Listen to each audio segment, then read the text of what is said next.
नमस्कार दोस्तों, स्वागत है आपका बालाजी एस हिंदी क्लास में। तो दोस्तों, इस क्लास में हम हिंदी का प्रैक्टिस सेट हल करेंगे। इसके अलावा हिंदी के कई प्रैक्टिस सेट दे चुका हूँ, अगर आप लोग ना देखे हो तो प्लेलिस्ट में जाकर के देख सकते हैं। इसके अलावा CTP का भी प्रैक्टिस सेट मैं दे चुका हूँ, अगर आप लोग ना देखे हो तो प्लेलिस्ट में जाकर के देख सकते हैं। तो चलिए प्रारंभ करते हैं। आज के सेट का पहला क्वेश्चन है, चौमस्की के अनुसार बच्चे समाज से भाषिक आंकड़े ग्रहण करते हुए अपना एक लघु व्याकरण का निर्माण करते हैं। समय समय पर निम्न में से कौन सा ऑप्शन सही होगा? तो यहाँ बात की जा रही है कि भाषिक आंकड़े ग्रहण करते हुए अपना एक लघु व्याकरण का निर्माण करते हैं। तो क्या करते हैं इसमें? तो उत्तर दोस्तों आपका सही हो जाएगा, अपने लघु व्याकरण का विस्तार और परिवर्तन करते हैं, जो कि ऑप्शन नंबर आपका दोस्तों डी सही हो जाएगा। अगला है, हिंदी भाषा सिखाते समय उचित भाषा वातावरण निर्मित करने से या निर्मित करने में कौन सा सबसे ज़्यादा महत्वपूर्ण है?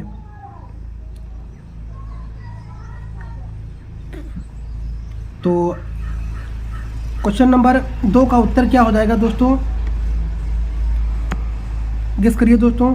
तो उत्तर हो जाएगा आपका स्वयं शिक्षक की भाषा प्रयोग की कुशलता, जो कि ऑप्शन नंबर बी दोस्तों सही हो जाएगा। पठन से संबंधित मुख्य समस्या कौन सी है? तो मुख्य समस्या जो होती है पठन से संबंधित, तो ये दोस्तों हो जाएगी हमेशा सा को सा बोलना। यही दोस्तों उत्तर सही हो जाएगा। अगला, बच्चों के भाषा विकास के लिए सबसे ज़्यादा महत्वपूर्ण क्या है? शिक्षक द्वारा प्रयुक्त शिक्षण सामग्री या शिक्षक द्वारा प्राप्त किया गया आकलन शिक्षक द्वारा किया गया आकलन या भाषा शिक्षण के बारे में शिक्षण का दृष्टिकोण या पाठ्य पुस्तकें। तो भाषा विकास के लिए कहा जा रहा है इसमें, तो उत्तर आपका हो जाएगा शिक्षक द्वारा प्रयुक्त शिक्षण सामग्री। यही बच्चों के लिए भाषा विकास के लिए सबसे ज़्यादा महत्वपूर्ण है, क्योंकि शिक्षण सामग्री अगर सही है आपकी तो भाषा का विकास सबसे ज़्यादा महत्वपूर्ण होगा, जो कि ऑप्शन नंबर आपका ए सही हो जाएगा। अगला है, किसका संबंध उपचारात्मक शिक्षण से है?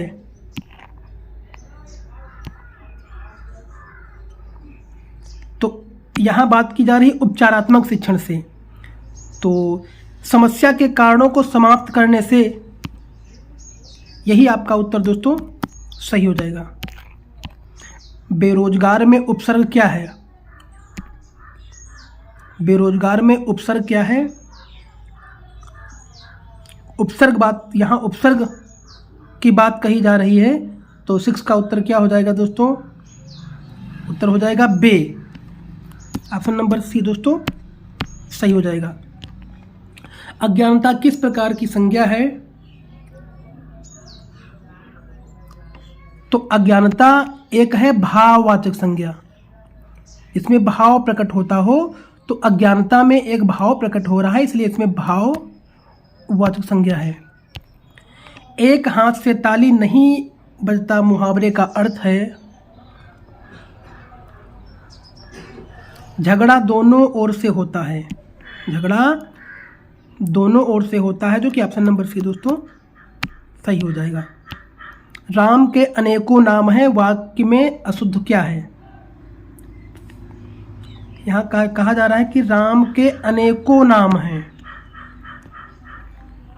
अनेकों, क्योंकि अनेक स्वयं बहुवचन के रूप में प्रयुक्त होता है, तो अनेकों कहाँ से हो गया? क्योंकि अनेक स्वयं में एक बहुवचन है, तो अनेकों या उत्तर दोस्तों ये आपका सी गलत हो जाएगा।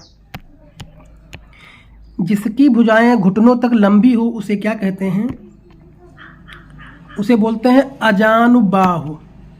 अजानुबाहु, जो कि ऑप्शन नंबर दोस्तों डी सही हो जाएगा। अब दोस्तों आपका पैराग्राफ आपको मिलेगा, इस पैराग्राफ को पढ़ेंगे और उससे आपको उत्तर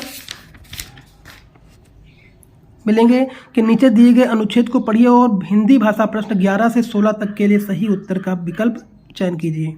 देखिए, कहानी या नाटक को पात्र ही पहचान यदि धर्म जैसी अति विशाल व्रत में की जाती है तो यह व्यवस्था व्यक्तिपरक लोकतांत्रिक व्यवस्था और उसके संविधान की दृष्टि से स्वस्थ नहीं कही जा सकती हैं। धर्मनिरपेक्षता का दर्शन अस्मिता की एकाधिक परिधियों की मंजूरी पर टिका है और इनमें सबसे महत्वपूर्ण पहचान तो व्यक्ति की अपनी या निजी पहचान ही है, जो नाम और परिस्थित जन्य व्यवहार से उभरनी चाहिए, किसी जाति या धार्मिक जुड़ाव से नहीं। यह जुड़ाव महत्वपूर्ण है, पर यदि किसी पात्र की समूची पहचान सिर्फ इतनी ही हो कि वह हिंदू ग्रामीण है, तो स्थित एवं धर्मनिरपेक्ष समाज में व्यक्ति की सत्ता को कमजोर ही बनाएगी। बच्चों के लिए लिखी गई हिंदी पाठ्य सामग्री, जिसमें बहुत सा कथा साहित्य शामिल है, इसी व्यक्ति विमुखता से पीड़ित रही है। ऐसी कहानियाँ सैकड़ों नहीं हजारों में होंगी, जिनकी पहली पंक्ति में लिखा रहता है, एक था ब्राह्मण। ऐसी कितनी ही पंक्तियाँ आज भी बच्चों की लोकप्रिय पत्रिकाओं में छपती हैं। किसी चरित्र को कहानी शुरू होने से पूर्व ही धर्म या जाति के नाम में बांधने वाली रचनाओं की तुलना हम उन कहानियों से कर सकते हैं जो किसी खरगोश को चालाक या ऊंट को मूर्ख बताकर शुरू होती है। ये रचनाएं भी पात्र को परिस्थिति जन्य व्यवहार की स्वतंत्रता नहीं देती और इस प्रकार पाठक को कहानी के नाम पर ऐसी समाज रचना का नज़ारा देती हैं जिसमें शामिल सदस्यों के स्वभाव उनके स्वभाव नहीं पहले से तय अस्थायी आरोपण होते हैं, जिन्हें कहानी के घटनाक्रम में सिद्ध भी होना होता है। तो आपने पैराग्राफ पढ़ लिया। तो ये बच्चों के लिए लिखी जाने वाली कहानियों की पहली पंक्ति प्रायः क्या होती है?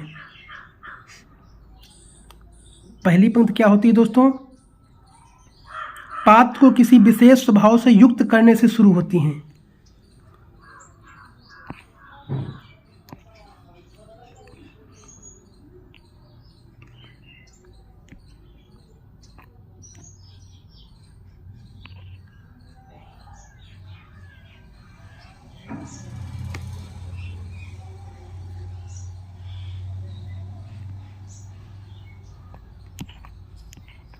तो इसका उत्तर क्या हो जाएगा दोस्तों? इसका उत्तर आपका हो जाएगा, पात्र को किसी विशेष स्वभाव से युक्त करने से शुरू होती हैं। यही आपके बच्चों के लिए लिखी जाने वाली कहानियों की पहली पंक्ति प्रायः होती हैं, जो कि आप ऊपर आप पढ़ चुके हैं। कहानी से पहले किसी पात्र को किसी धर्म जाति से बांधने से बच्चे उस पात्र को उसी रूप में देखने समझने के अभ्यस्त हो जाते हैं। इसका उत्तर दोस्तों ये सही हो जाएगा। बच्चों की कहानियां कैसी होनी चाहिए? जो पूर्वाग्रहों से मुक्त हो, यही बच्चों की कहानियां होनी चाहिए। व्यक्ति विमुखता का अर्थ है कि किसी व्यक्ति की अपनी निजी पहचान की उपेक्षा। व्यक्ति विमुखता यही आपका हो जाएगा दोस्तों। कौन सी बात लोकतांत्रिक व्यवस्था के विरुद्ध है? तो जो लोकतांत्रिक व्यवस्था के विरुद्ध दोस्तों है, ये दोस्तों हो जाएगी कहानी के पात्र को किसी धर्म विशेष के साथ ही जोड़कर देखना और वैसी पहचान स्थापित करना, जो कि ऑप्शन नंबर डी दोस्तों सही हो जाएगा। व्यक्ति की सत्ता का अर्थ क्या है? व्यक्ति का तंत्र, यही व्यक्ति की सत्ता का अर्थ है दोस्तों। भाषा शिक्षण में बच्चों से प्रश्न बनवाने से बच्चे की समझ का आकलन किया जा सकता है, जो कि ऑप्शन नंबर बी दोस्तों सही हो जाएगा। निम्न में से कौन सा प्रश्न बच्चों को पाठ से जोड़ने में सहायता करता है? ये जो सहायता करता है, कविता में व्यक्ति भाव के समान अपने अनुभव बताइए, यही आपका ऑप्शन नंबर सी दोस्तों सही हो जाएगा। तो अगर जो वीडियो अच्छा लगा हो तो लाइक करिए, कमेंट करिए, चैनल को सब्सक्राइब कर लीजिए। धन्यवाद।